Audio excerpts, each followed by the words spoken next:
Il faut que tu prophétises encore sur un grand nombre de peuples et de nations et de langues et de rois.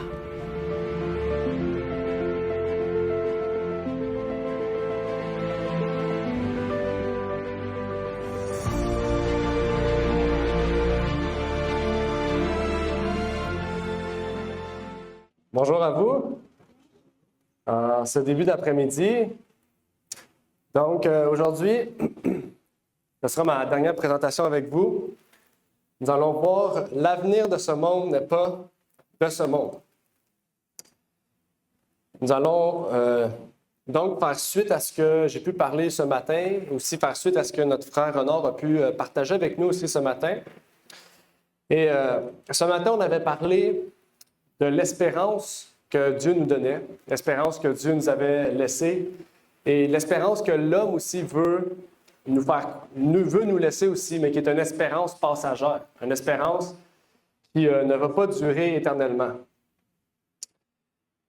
Dans ce monde rempli de stress et d'incertitude, mais aussi d'inconnu face à ce que l'avenir nous réserve, Dieu nous a promis, il nous a fait des promesses qu'aucune autre personne ne peut nous faire, à savoir la vie éternelle.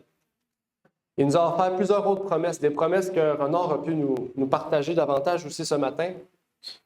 Et pour aller un peu plus loin en ce sens, j'aimerais vous partager certaines actualités importantes.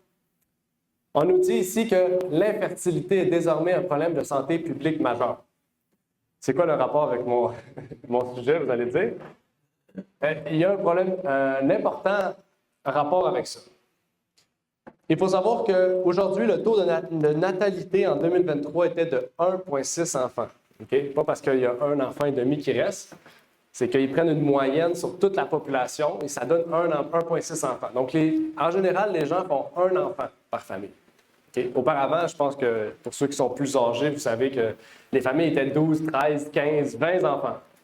Aujourd'hui, ils en font un, okay? Pour des raisons diverses, mais aussi parce que le taux d'infertilité est devenu un problème majeur. Okay? Donc, s'il n'y a plus de reproduction, bientôt, il n'y aura plus d'humains. Okay? Et toutes ces choses-là, Dieu l'avait dit. Okay? Toutes ces choses-là sont causées par l'homme. L'homme se tue entre eux. Puis en plus, ils font des choses pour faire de l'argent tout en tuant ses frères. Et Dieu veut nous sortir de cela. Mais même encore, ça va plus loin. On nous dit ici, forte augmentation de la demande au Centre de prévention du suicide de Montréal. Okay? C'est pas très loin, on est dans Montréal. C'est juste ici, on est dedans. Le taux de suicide a augmenté. Okay? Mais ce qui a augmenté le plus, c'est le taux de tentative ou de pensée suicidaire. Okay? Donc, ce n'est pas nécessairement des gens qui se suicident, qui réussissent à atteindre ça, mais qui veulent faire cela. Et on a vu ce matin quelles étaient les raisons. Okay? Une éducation détruite au Québec, le programme de santé qui est détruit au Québec. On a vu l'endettement, le surendettement de la population. On a vu qu'au Québec, tout est en train d'être détruit. Tout le système qui a été mis en place par nos parents, par nos grands-parents, par les baby boomers, comme on dit, est en train d'être renversé à cause que les hommes ont décidé de mettre Dieu de côté et de faire leur propre volonté. On va parler de ça aujourd'hui. C'est quoi faire notre propre volonté? Faire moi ce que je veux. C'est la source de tous les problèmes d'aujourd'hui. C'est ça, en fait. La santé mentale, l'anxiété, le stress est devenu la nouvelle pandémie depuis un certain nombre d'années. On pourrait se dire, est-ce qu'on verra le bout du tunnel un jour? Est-ce qu'on va voir la sortie, la porte de sortie? Ou est-ce qu'on va rester continuellement dans un cercle qui tourne en rond et qui ne s'arrête jamais? J'aimerais commencer par une courte prière avec vous.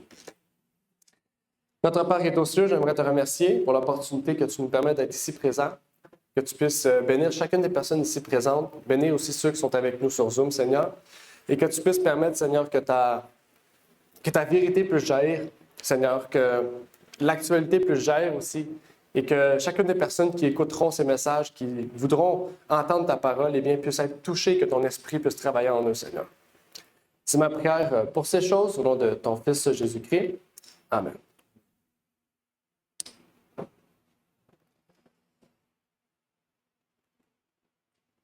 Il y en a certains d'entre vous, peut-être tout le monde ici, ont vu des personnes partir trop tôt.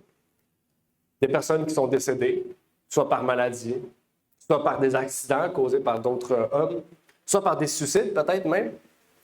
Et on se dit qu'on aimerait peut-être les revoir. On aimerait ça les revoir. Revoir, peut-être leur faire un câlin, leur dire qu'on les aime, leur dire qu'ils étaient précieux à nos yeux. Peut-être qu'on a oublié de les faire pendant leur vivant parce qu'on s'est dit, il est jeune, il va vivre encore longtemps, puis le lendemain, il est mort. Et c'est un peu l'histoire de toute l'humanité, en fait. Toute l'humanité s'est vue confrontée à ce genre de dilemme-là, en fait. OK? Parce qu'il était, bien sûr, difficile de pouvoir aller déterrer un mort et de dire je veux te dire ce que je voulais te dire. On ne peut pas vraiment faire ça. Mis à part Dieu qui a l'autorité de ressusciter les morts. Et on aimerait ça d'abord dire pourquoi la mort existe. Toute l'humanité se dit ces réponses-là. Pourquoi la mort existe? Pourquoi on est malade? Pourquoi on n'éradique pas la mort? Pourquoi on n'éradique pas la maladie? C'est les solutions que les hommes veulent offrir. Et cette solution-là, eh bien, l'homme essaie de trouver remède à cela. Regardez ce qu'on trouve ici, en 2022, fin d'année. Transhumaniste, l'humain peut-il devenir immortel? Je ne sais pas si vous saviez, mais depuis une dizaine d'années, l'homme essaie de trouver un moyen de se revêtir de l'immortalité. Vous avez peut-être déjà entendu parler d'Elon Musk et ses puces au cerveau. On appelle ça le Neuralink. Son but, c'est de guérir les maladies mentales. Mais dans le futur, ce qu'il aimerait, c'est de permettre aux gens de ne plus être malades. Dans un futur, ce qu'il aimerait, c'est même mettre des mini-robots, des genres de globules blancs, mais robotiques, dans notre corps pour que chaque maladie puisse être guérie par ces robots. Donc, le but de cet homme, mais aussi de plusieurs autres, c'est de permettre à l'homme d'être immortel. De permettre à l'homme de ne plus être malade, de toujours vivre sans s'arrêter, en fait. On pourrait se dire, c'est une bonne nouvelle. L'homme va vivre tout le temps. C'est le fun, on va jamais mourir. OK? Mais une des mauvaises nouvelles aussi, c'est que vaut-il mieux vivre 10 ans dans la joie ou 1000 ans dans la souffrance? Adam a vécu 960 années. Renard en a parlé ce matin. Mais ces 960 années, il n'était pas dans la joie, puisque lui a connu ce qui était la vraie joie. C'était le paradis. Adam a vécu à côté de Dieu. Il parlait avec Dieu, comme son ami. Et il s'est retrouvé à voir qu'aussitôt qu'il est sorti, son fils a été le premier meurtrier. Est-ce que pensez-vous qu'il a vécu le reste de sa vie dans la joie? Non. L'immortalité, ça ne sera pas une joie. Surtout dans ce monde-ci, j'aime mieux mourir demain que de vivre encore 1000 ans. Dans un monde de souffrance comme celui-ci. Mais l'homme veut à tout prix donner l'immortalité. Le cinéma même prône cette idée-là. Peut-être vous avez déjà vu ces films-là où vous connaissez la Matrix, où les gens sont connectés, puis on rentre dans un autre univers où on peut vivre. Iron Man, c'est la même chose. L'homme devait mourir. Qu'est-ce qu'il a fait? Il est devenu une machine pour vivre.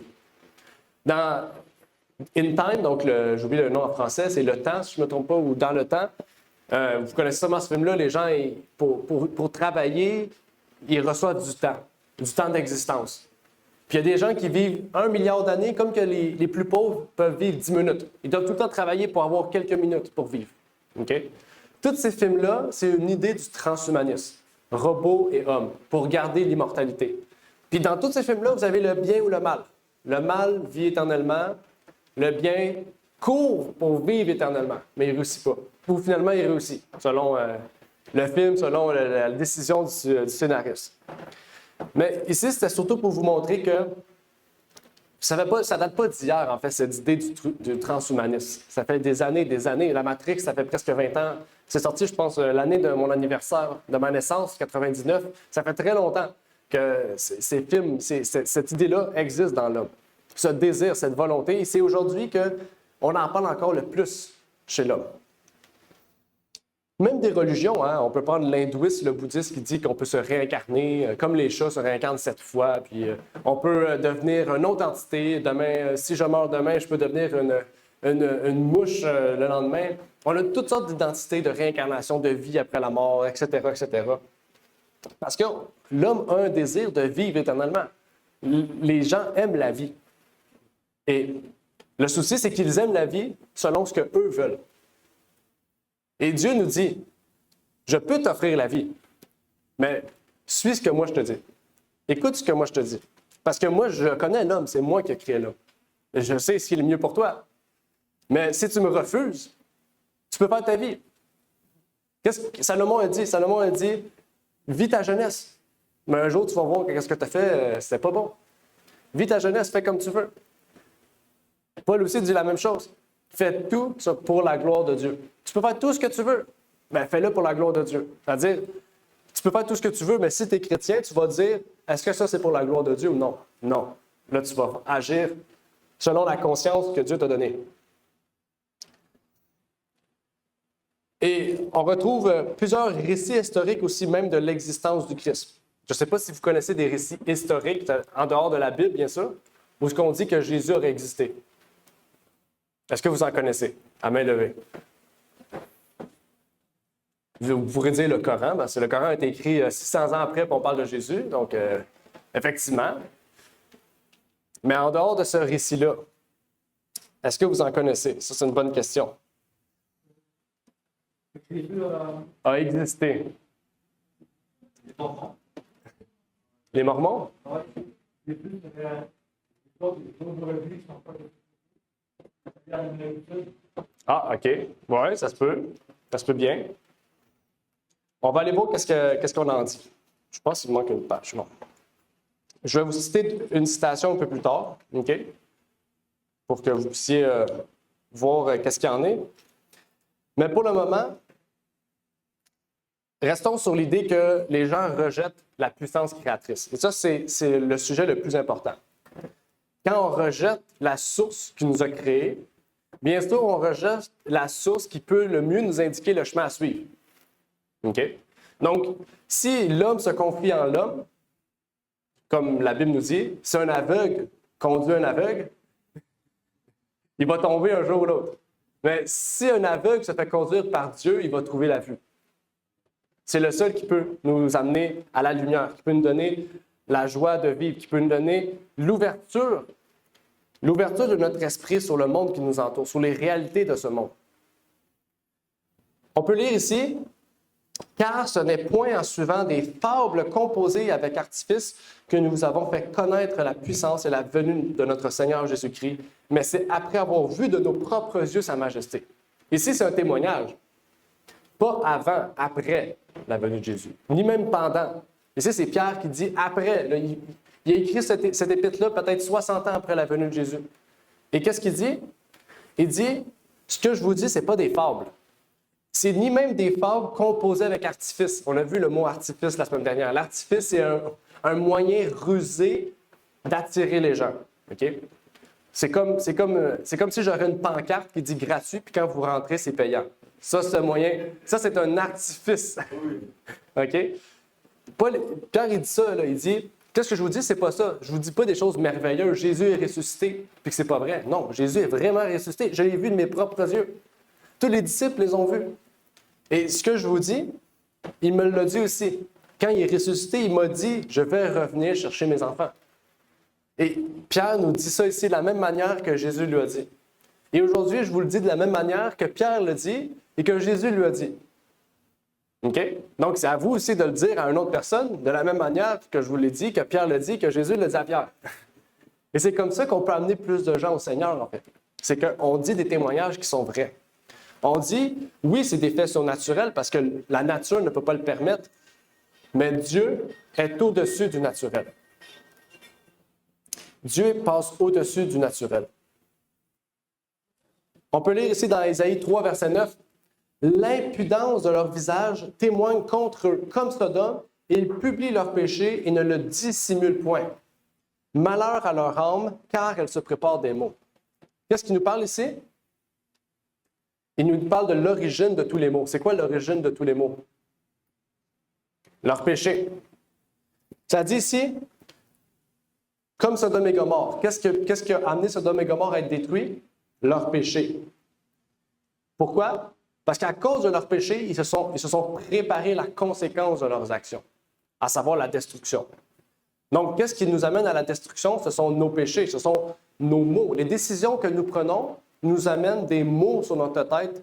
Et je ne parle pas de mots M-O-T-S, de mots M-A-U-X. Donc, des mots, c'est des choses terribles sur nous qui vont arriver, en fait. En fait, le péché est la cause actuelle de la déchéance de ce monde, soit une déchéance naturelle, politique, éducative, financière, peu importe le type de déchéance qui existe. Tous les types de déchéance sont le résultat du péché. OK? C'est pas parce que nous, on pollue, OK, je vous dis ça comme ça, c'est pas parce qu'il y a une crise écologique que le côté politique va mal, que l'éducation va mal, que la santé va mal, non. OK?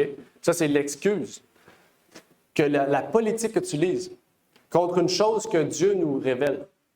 OK? Les désastres naturels qui existent sont le résultat du fait que Jésus revient bientôt et qu'il révèle que la nature aussi se déchaîne de la même manière que Dieu se déchaîne, puisqu'il est l'auteur de la nature, le créateur de la nature.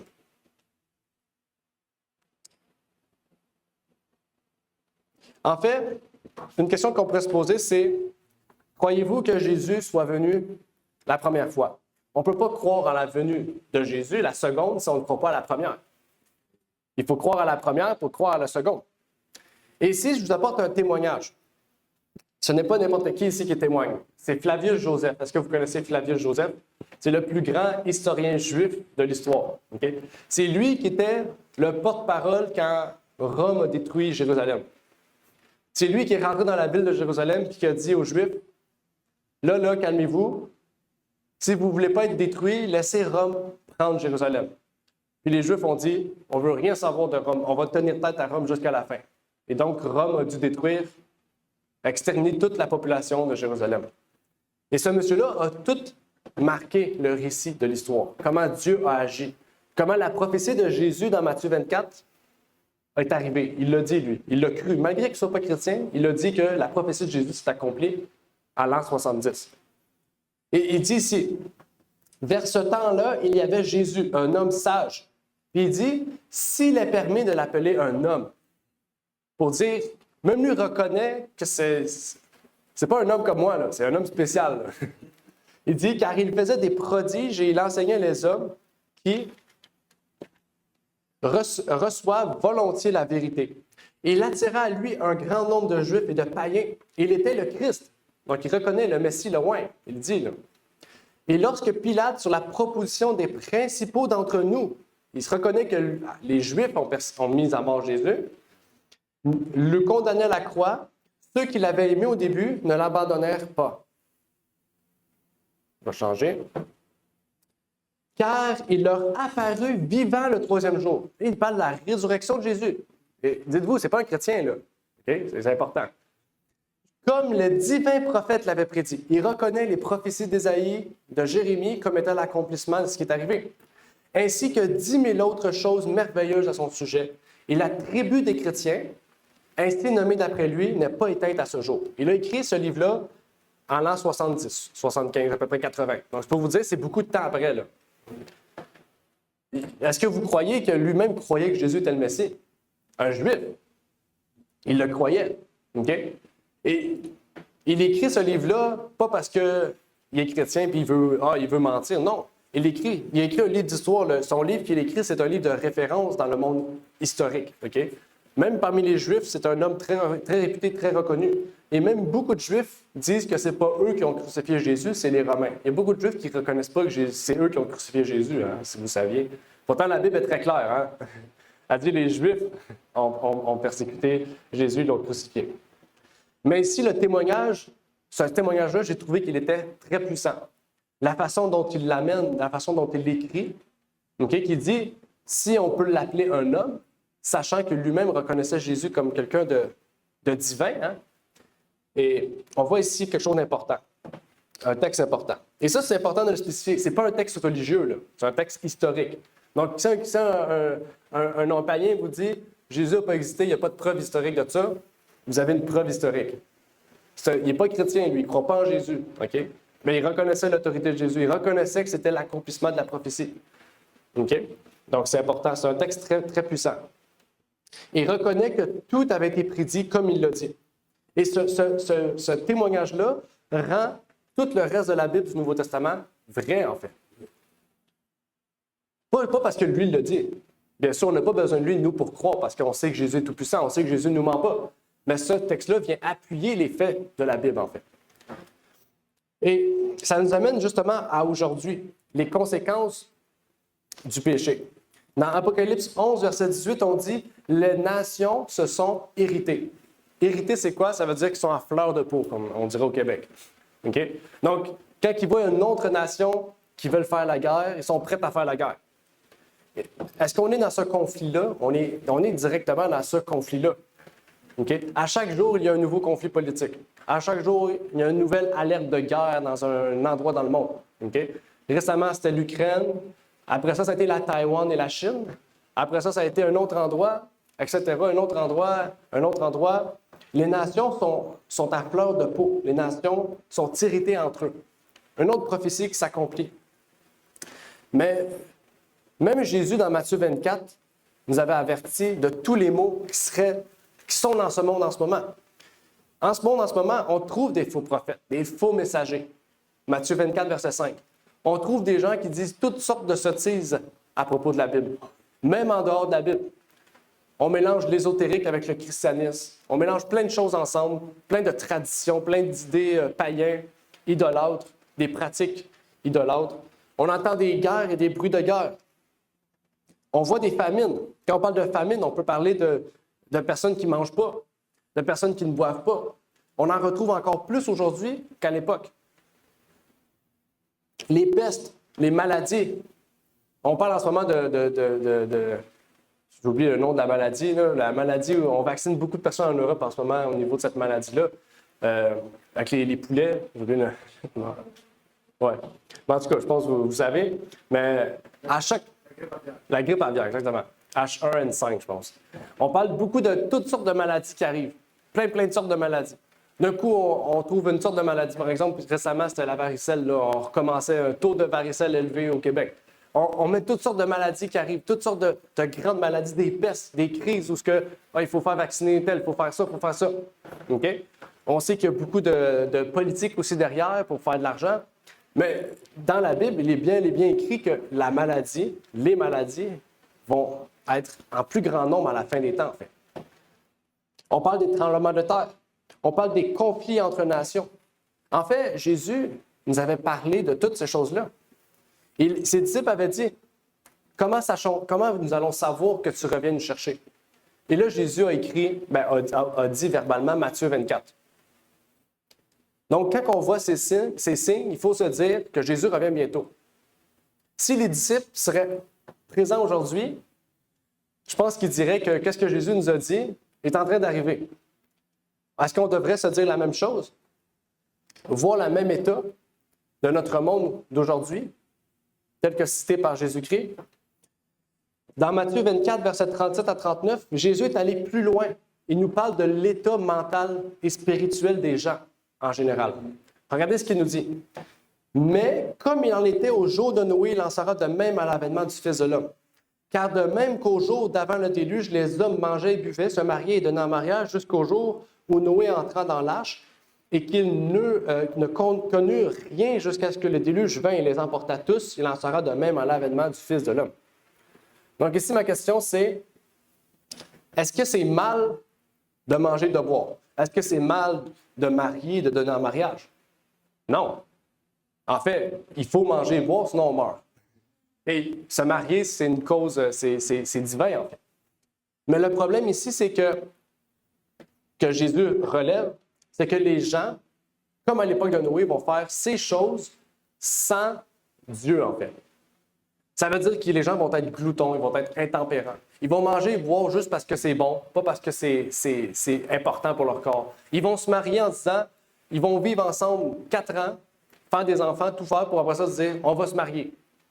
Ils vont vivre en dehors de tout ce que Dieu fait, mais faire des choses divines, des choses normales de la vie.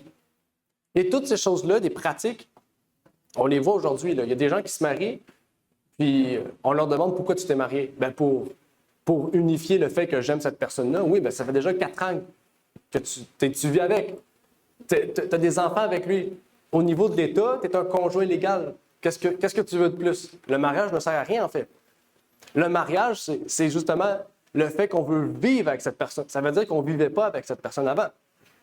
La Bible dit, tu quitteras ton père et ta mère avec ta femme. Donc, ça veut dire que tu ne dois pas quitter ta mère et ton père avant le mariage. Le mariage est le fait qu'on veut créer une nouvelle famille en dehors de celle qu'on avait.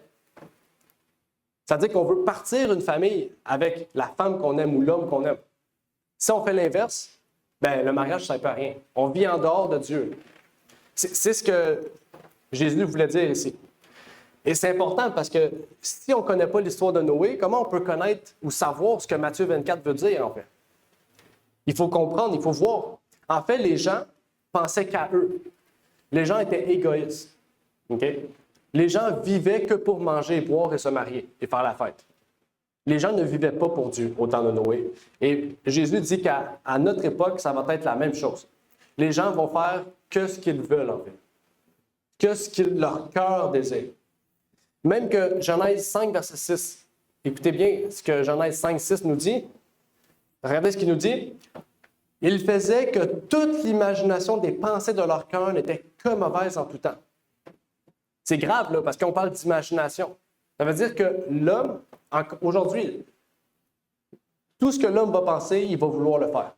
Que ce soit bon ou mauvais, peu importe ce que c'est. Mais Genèse va plus loin. Il dit que non, tous les hommes impies vont imaginer des choses impies. Tout ce qu'ils vont faire, ça ne sera pas bien, en fait. Ça va être juste mal. C'est ça qu'il dit. Toutes les pensées de leur cœur étaient que mauvaises. Il n'y avait pas de choses bonnes qui sortaient d'eux. Pour vous dire à quel point c'est grave, là. C'est-à-dire que Noé sortait de sa demeure, puis qu'est-ce qu'il voyait? C'était juste le péché. Il n'y avait pas de rien de sain, en fait. OK? Et ça nous porte à réfléchir aussi à nous aujourd'hui. Peut-être que vous êtes déjà posé ces questions-là. Comment l'homme peut penser à créer cette chose-là, cette horreur-là? Peut-être que vous avez déjà vu ça. Surtout au temps de l'Inquisition. Peut-être que vous avez vu, à le temps de l'Inquisition, les gens créaient toutes sortes de machines pour tuer l'homme. C'est fou. C'est fou quand même. Tu sais, la guillotine, c'est pas quelqu'un qui s'est dit un matin, je vais faire de la même manière que mon couteau, mais sur une tête. Non, c'est tout bien pensé. La position de l'artère, le bon endroit. Vous savez que la guillotine, c'est un Français qui a créé ça, Monsieur Guillotine, justement. Et l'angle où ce que la tête va couper va permettre à la tête de vivre un certain temps et aux nerfs du corps et de la tête de sentir pendant encore plusieurs secondes le choc. C'est tout pensé pour faire ça, pour faire souffrir le plus longtemps possible. N'est-ce pas l'atrocité de l'homme, ça? Dieu n'aurait jamais pu réfléchir à ça. La crucifixion, même chose. C'est une des morts les plus atroces que l'homme a pu connaître. Okay? Les hommes vivaient une semaine, des fois 2 semaines, sans boire ni manger, accrochés sur une croix avec des clous dans les mains, en plein soleil, les corbeaux qui piquent les yeux. C'est terrible. C'est une mort terrible, en fait. L'homme est vraiment méchant. Et l'homme est encore plus méchant aujourd'hui qu'à l'époque. Il le fait de façon artificieuse, on l'a vu, rusée. Il a changé sa façon de procéder, Satan, en fait, parce qu'il sait que l'homme est quand même intelligent. Mais quand c'est rusé, l'homme est un peu moins intelligent. Apocalypse 21, verset 4 nous dit « Je vis ensuite un ciel nouveau et une terre nouvelle, car le premier ciel et la première terre avaient disparu, et la mer n'était plus, et Dieu essuiera toute larme de leurs yeux. Et la mort ne sera plus. Il n'y aura plus ni deuil, ni cri, ni travail, car les premières choses sont passées. » Ici, c'est l'espérance, l'avenir et la paix que Dieu veut nous promettre. Et ça, c'est gratuit. C'est ça les bienfaits. C'est gratuit. OK? Dans ce livre-là, on a toutes les solutions pour que notre monde puisse mieux aller. Mais l'homme veut faire qu'à sa tête. Et Dieu nous dit, si tu m'acceptes dans ta vie, il n'y aura plus de deuil, plus de cris, plus de travail. C'est le fun, ça, plus de travail. On n'est pas tanné de travailler 40 heures semaine. Il n'y aura plus de travail. On va être là avec Dieu. On va profiter du temps avec Dieu. On va poser toutes nos questions à Dieu. Je suis sûr que vous avez des tonnes de questions à poser à Dieu. On va rencontrer les plus grands personnages de la Bible, soit Moïse, Élie, Paul. On va pouvoir passer du temps avec eux, passer du temps avec des animaux parfaits et non pas des animaux imparfaits qui sont aveugles, boiteux. La mort ne sera plus, il n'y aura plus de larmes dans nos yeux. En fait, Dieu nous promet une nouvelle terre. Dieu nous promet un avenir qui n'est pas de ce monde. Et ça, c'est la plus grande promesse que tout être humain devrait rechercher, en fait. Plus de mort, plus de tristesse, plus de pleurs, plus de cris de détresse, plus de travail, une offre alléchante et gratuite. Dans Apocalypse 22, verset 17, on nous dit « L'Esprit et l'époux disent « Viens ». Que celui qui l'entend dise aussi « Viens ». Que celui qui a soif vienne et que celui qui voudra de l'eau vive en reçoive à 5 $. Non, c'est écrit gratuitement. C'est gratuit. Vous allez chez Maxi maintenant, là, vous allez payer votre gallon d'eau 5 $. Mais Dieu vous donne gratuitement de l'eau. Dieu nous donne gratuitement de l'eau. La même histoire, Dieu l'a relatée à la femme sur le bord du puits, si vous vous rappelez, la Samaritaine. Il avait dit, si tu ne veux plus boire de l'eau, viens à moi. J'ai de l'eau. Je vais t'offrir de l'eau qui va te rassasier.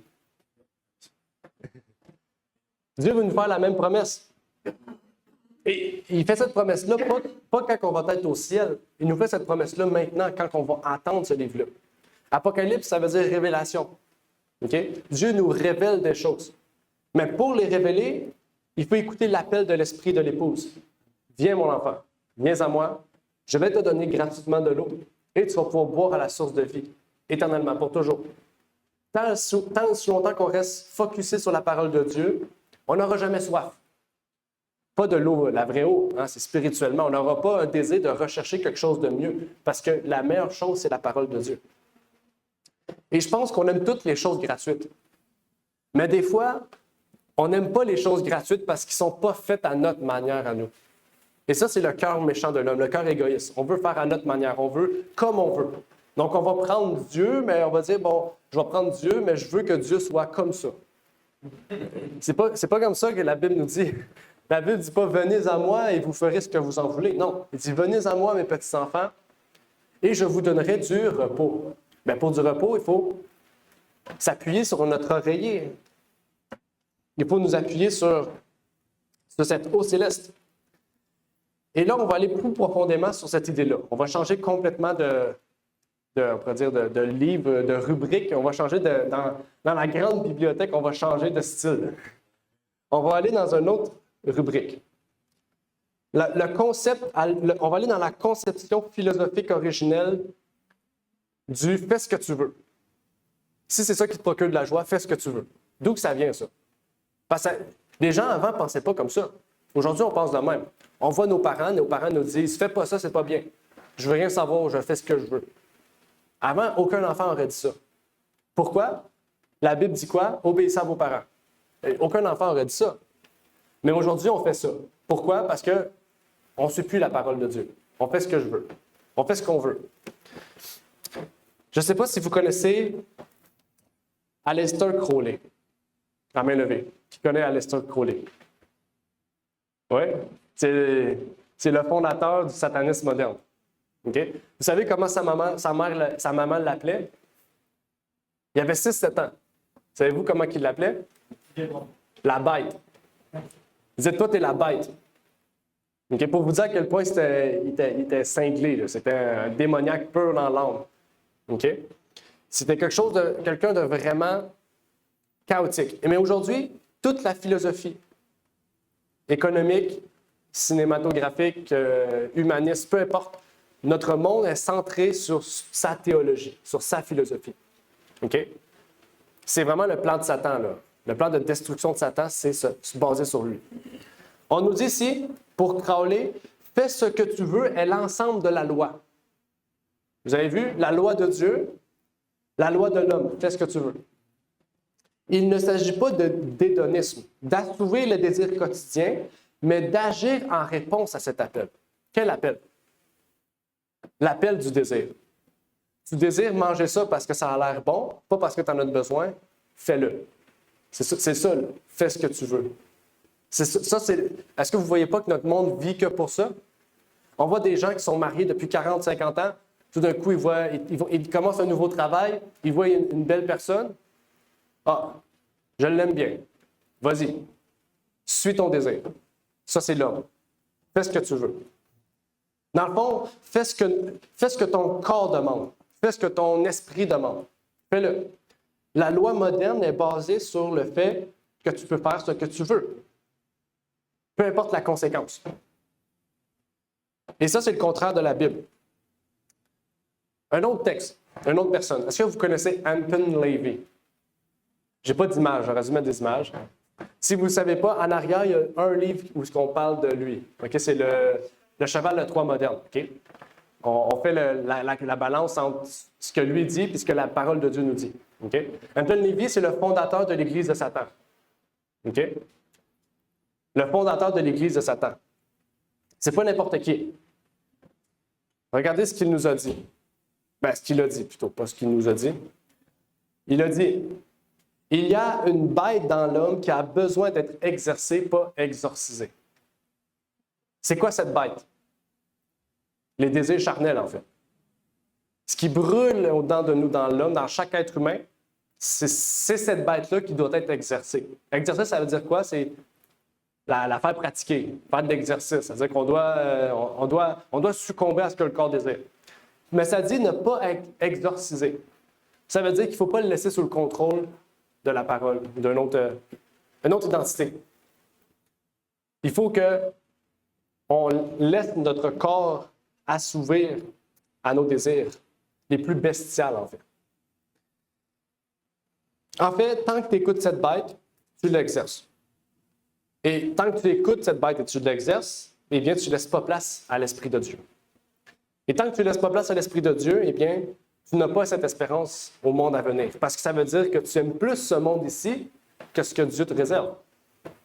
Tu préfères assouvir à tes besoins primaires, ou plutôt à tes besoins bestials, plutôt qu'à tes besoins spirituels. Ici, Anton LaVey a écrit dans le Washington Post. Il a été rencontré par des journalistes. Regardez ce qu'il nous a dit. Satan est un symbole. Satan signifie notre amour du monde et notre rejet de l'image pâle et inefficace du Christ sur la croix. Je veux dire satanique dans le sens d'un concept philosophique, d'un domaine ou d'un état d'être que l'on pourrait décrire comme un style de vie, une perspective, une attitude. Donc, quand vous suivez votre volonté de faire ce que vous voulez, bien, en fait, vous tombez dans un style de vie, dans une perspective, dans une attitude contraire à Dieu. OK? Souvent, on voit des gens comme ça, on voit une mode qui sort, par exemple. Je ne sais pas, j'ai pas d'idée, mais il y a des modes souvent qu'on arrive, je sais pas, pendant l'année, vous avez le fidget, le fidget là, spinner, un truc à trois cornes, là, puis vous le mettez entre vos doigts, puis ça tourne. Là. OK? Ça a été une mode pendant longtemps. OK? Là, vous demandez à un enfant, pourquoi tu as ça? Parce que je le veux. Mais ce n'est pas parce que tu le veux, c'est parce que tu as vu d'autres personnes qui le faisaient que tu le voulais. Okay? Donc, c'est pour vous dire que quand quelqu'un dit « je fais ce que je veux », c'est pas que tu fais ce que tu veux. Tu fais ce que les autres qui t'entourent font. Okay? C'est la même chose avec Dieu. Quand on est chrétien et qu'on suit la parole de Dieu, on ne fait pas ce que je veux. Oui, c'est ma volonté de suivre la parole de Dieu, mais tu suis la parole de Dieu tout comme les autres chrétiens qui veulent la suivre, en fait. Okay? Donc, tu ne fais pas ce que tu veux. Tu fais ce qui te semble le mieux, à savoir la parole de Dieu, et tu laisses place à l'Esprit de Dieu. Tandis que dans le monde, dans l'homme, tu fais vraiment ce que tu veux, c'est-à-dire ce qui te plaît le mieux, ce qui te fait te sentir le mieux. Tu t'y soumets. Peu importe la mode, les temps changent rapidement. Donc, à chaque année, vous allez changer en fait, de style vestimentaire, d'attitude. Il y a 10 ans, on avait une casquette plate, on mettait ça de côté, on baissait nos pantalons.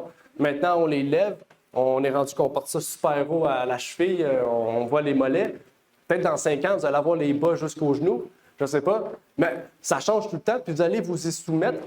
Pourquoi? Parce que tu fais ce que tu te plais. Tu fais ce que l'homme fait, ce qui est le mieux pour ce que tu penses qui est le mieux. Et on change, en fait. L'homme change. Et on a vu tout à l'heure que, justement, la modernité a détruit la moralité. L'idée de faire ce que tu veux a détruit la moralité. En fait, cette espérance que Dieu nous offre gratuitement, on la rend inefficace, on la rabaisse, on la détériore, on la détruit par des fausses doctrines, par des opinions, même des amalgames de religion. On mélange le christianisme avec le bouddhisme, On mélange toutes sortes de religions ensemble, puis on se dit ça, maintenant, c'est la nouvelle religion, parce que c'est moi qui veux faire ça. Et là, on tombe dans un péché grave, un péché très grave. Et au lieu de unir le christianisme, on égare les brebis. Au lieu de réformer un peuple pour qu'il soit déclaré juste et saint, eh bien, on les rend injustes et non sanctifiés. En fait, on est dans un monde où on se sent jugé, critiqué, détruit. On se sent dans un monde où on a peur de perdre notre emploi, nos amis, notre famille. Et pourtant, Jésus dit qu'on devra faire des sacrifices pour demeurer dans ses rangs. Il y a des sacrifices à faire pour rester dans la vérité, demeurer dans la vérité. Des sacrifices qui peuvent coûter plus cher, peut-être moins cher, mais Dieu, par sa parole, nous donne un avertissement sur les choix que nous faisons. Il nous dit, « Et ne craignez point ceux qui ôtent la vie du corps ou qui ne peuvent faire mourir l'âme, mais craignez plutôt celui qui fait quoi? Qui fait périr et l'âme et le corps dans la géhenne. » En fait, si l'homme vous dit, « Je vais te mettre en prison puis je vais te tuer », est-ce qu'on devrait avoir peur de ça? Non, on ne devrait pas avoir peur de ça. Parce qu'on sait que même si on meurt, même si on est en prison, on a la vie éternelle. En fait, les hommes ont un pouvoir satanique qui est déjà réduit à néant par la puissance de Jésus-Christ. En fait, Satan a un pouvoir sur cette terre, mais Christ a un pouvoir sur cet univers. Et là, on voit la perspective énorme qu'il y a entre les deux puissances. L'homme pense être des dieux, pouvoir faire tout ce qu'il veut, détruire l'humanité, détruire des arbres, pouvoir tuer la moitié de la population, pouvoir créer des maladies, pouvoir faire toutes sortes de choses.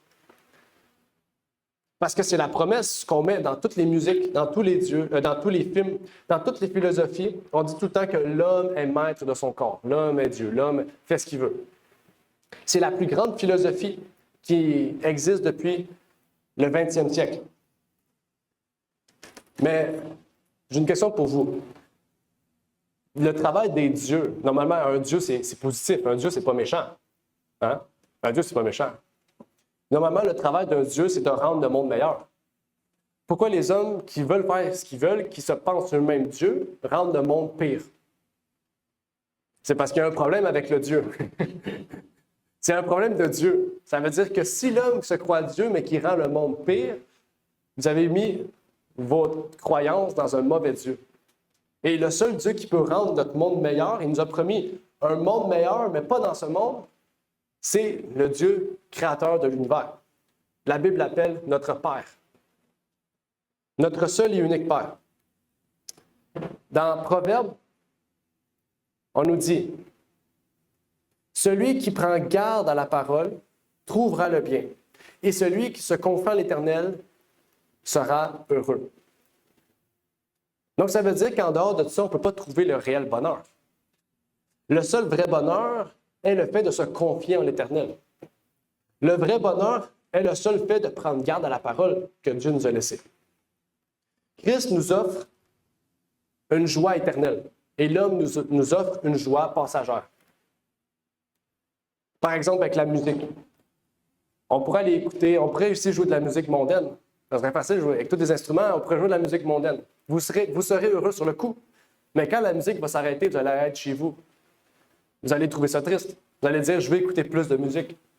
Mais pourtant, avec la parole de Dieu, on a une joie qui perdure toujours. Parce que quand on est revêtu de l'Esprit, eh bien, on l'a toujours, l'Esprit. C'est pas comme la musique, c'est pas comme un film, c'est pas comme de la drogue ou n'importe quoi. La joie du ciel est une joie totalement différente de celui que l'homme offre. Elle est une joie qui dure éternellement. Il y a une grande invitation que Dieu nous fait. Une invitation, en fait, on ne peut pas dire non. Il nous dit, « Et l'on dira en ce jour, voici, il est notre Dieu. Nous avons espéré en lui et il nous sauve. C'est l'Éternel. Nous avons espéré en lui. Égaillons-nous et nous réjouissons de son salut. » Ça dit que nous avons espéré en lui. Est-ce que vous espérez en Dieu? Amen. Dieu veut nous sauver. Il veut notre bien. Il veut que nous puissions nous épanouir sur cette terre avec tout ce qu'il nous offre, en faisant du bien aux autres. Quand on aide les autres, on est heureux, on a cette joie. On a cette bienveillance envers les autres. Mais il veut nous dire aussi que la prochaine terre aura une joie inexprimable. Ici, je vous montre une photo. Bon, c'est la meilleure photo que j'ai pu trouver de ce qu'on peut penser du ciel. Mais je ne pense pas que le ciel, la prochaine terre va ressembler à ça. Mais est-ce que vous trouvez ça beau? C'est beau. Ah, tout est parfait. On voit la nouvelle Jérusalem qui resplendit la joie. Et on se dit, c'est magnifique, une belle rivière. J'ai le goût d'aller me plonger dans cette rivière-là. Il n'y a pas de poissons, il n'y a pas d'araignées qui flottent sur l'eau. Exactement. Il n'y a pas de baleines, de gros animaux. Et pourtant, cette image-là que vous trouvez belle ne ressemble même pas au ciel. Le ciel, on ne peut pas décrire le ciel. Allez demander au meilleur artiste du monde, fais-moi le ciel. Il va dire, je ne sais pas, je n'ai jamais vu le ciel. La meilleure image du ciel qu'on a, c'est celle décrite dans la parole de Dieu, qui est peut-être imaginée sur celle-là. Et même encore, je doute fort que le ciel soit plus laid que ça, en fait. Je pense qu'il va être plus beau que ça. Mais on ne peut que se l'imaginer, en fait. Et c'est là, en fait, qui nous procure cette joie éternelle. C'est que on peut imaginer chaque jour le ciel qui nous attend et rajouter des choses qui vont nous attendre. Et juste ça va nous procurer la joie de savoir qu'on va y être bientôt ensemble, en fait. Qu'on va se retrouver dans ce ciel joyeux. Et ça, c'est une joie incomparable que chaque être humain aimerait avoir et qu'il a l'opportunité d'avoir gratuitement. On a dit, l'eau est gratuite. L'Esprit dit, viens. Il faut juste venir à lui. Il suffit juste de marcher à Jésus ou à marcher à votre Bible. Si vous avez une Bible chez vous, allez à votre table à chevet, prenez votre Bible. Vous allez retrouver la joie. J'aimerais lire une dernière citation et après il y aura un verset biblique. Une citation que j'ai trouvée assez puissante sur cette joie que Dieu nous procure.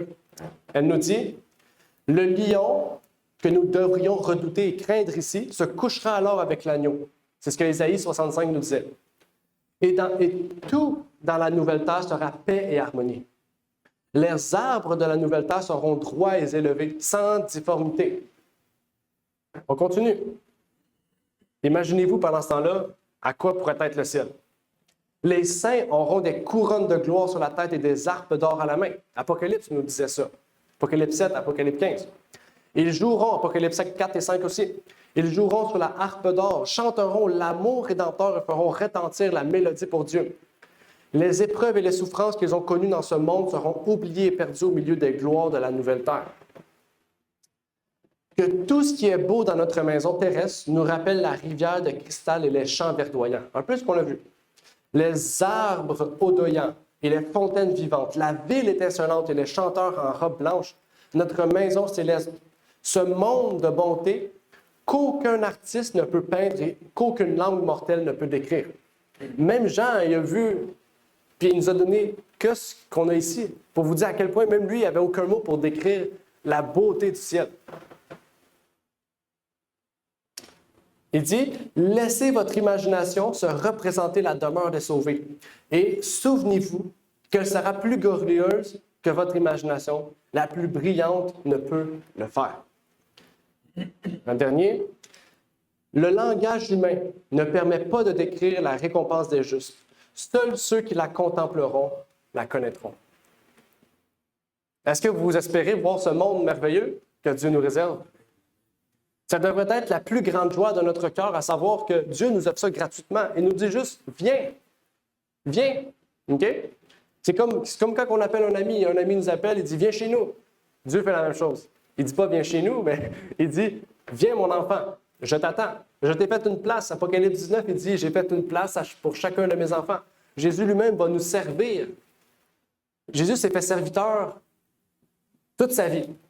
Même au ciel, quand on va être à la grande table qui fait plusieurs kilomètres, où est-ce qu'on va tout s'asseoir, les racheter, où est-ce qu'on va reprendre ce pain, ce jus de raisin, un peu comme la Sainte Sainte. Jésus avait dit, dans le dernier repas que Jésus a pris à ses disciples, il a dit, la prochaine fois que je vais manger avec vous, ça sera au ciel. L'Apocalypse 19 nous le révèle. Eh bien, Jésus va encore nous servir. Il va nous dire, tu as bien fait d'être ici présent, maintenant je vais pouvoir te servir encore. Il se fait serviteur, même au ciel. Et il veut que chacun d'entre nous puisse être avec lui au ciel. Il veut laisser aucun enfant sur cette terre. Mais pour ça, il faut que nous, on prenne la décision de marcher avec lui. Si tu veux faire ce que tu veux, fais-le de la bonne manière. Fais-le avec Dieu, pas sans Dieu. Apocalypse 3,20 nous dit « Voici, je me tiens à la porte et je frappe. Si quelqu'un entend ma voix et m'ouvre, j'entrerai chez lui et je souperai avec lui et lui avec moi. » Dieu nous réserve une place. Il cogne à la porte de notre cœur. Il nous dit « Rouvre ta porte. Je suis là, j'ai un grand mets.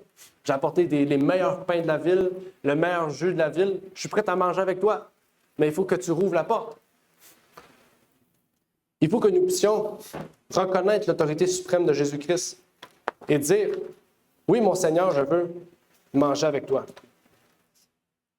C'est à nous de pouvoir lui ouvrir notre cœur. C'est à nous de prendre la décision de lui laisser la place. Et cela aura pour but de justement avoir le salut à notre porte et de pouvoir dire « L'avenir de ce monde n'est pas de ce monde. » Amen? Amen. Amen. Terminons par une courte prière. Notre Père qui est aux cieux, j'aimerais te remercier pour l'opportunité que tu nous as permis maintenant de partager ce sujet. Que tu puisses bénir chacune des personnes ici présentes, ceux qui étaient venus aussi sur Zoom avec nous. Que tu puisses permettre, Seigneur, que ces gens puissent venir à toi, qu'ils puissent vouloir et désirer boire de cette eau de vie, Seigneur, qui procure non seulement la vie physique, mais la vie éternelle, Seigneur. Cette eau qui nous permet aussi de pouvoir voir ton salut, de pouvoir imaginer ce vaste et ce champ céleste, cette nouvelle terre que tu nous promets, cette nouvelle Jérusalem céleste, auquel, même si on l'imagine la plus belle image que nous avons, nous sommes encore loin de ce que tu nous prépares, Seigneur. Et que cela puisse être notre joie tout au long de notre vie, Seigneur. Même si on doit vivre encore 100 ans, Seigneur, que tu puisses nous procurer cette joie tout au long de notre vie, puisque tu nous as fait la promesse, et cette promesse est sûre et certaine, Seigneur, à tous tes enfants qui croient. Que tu puisses bénir donc chacune des personnes ici. Nous aurons un moment de questions-réponses tout à l'heure, Seigneur, que tu puisses permettre que les cœurs puissent être réceptifs à poser des questions pour que nous puissions nous enrichir spirituellement, que nous puissions grandir, que nous puissions mieux comprendre et mieux pouvoir te servir, Seigneur. C'est ma prière donc pour ces choses au nom de ton Fils Jésus-Christ. Amen. Merci d'avoir écouté cette vidéo. Si vous désirez rejoindre l'œuvre au Québec, veuillez nous contacter par email à asjh1889 de Terrebonne @gmail.com et via Facebook à commercial asjh1889 de Terrebonne. Merci à vous et que Dieu vous bénisse.